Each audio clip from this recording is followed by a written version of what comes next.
The VoxClay Brush in 3D Coat is another one of those voxel sculpting brushes that is rather straightforward and simplistic in nature, especially when you compare it to its surface mode counterpart.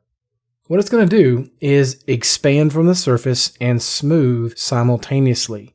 It's very dependent upon the smoothing amount here in the toolbar.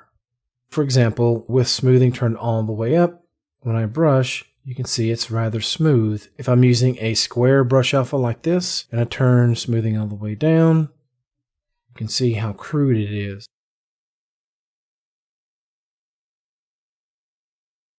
Maybe you want somewhere in between.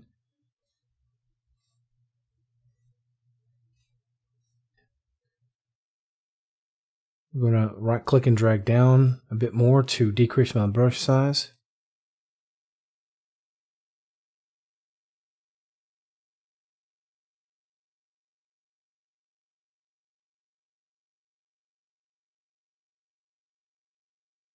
Then hold the shift key to go through and smooth rather quickly.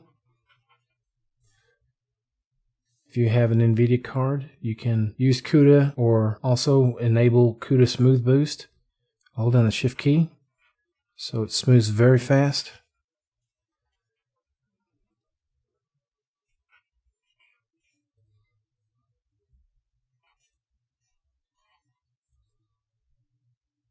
One last thing I need to point out is as you hold down and continue brushing, it will not go above the depth limit you have set here.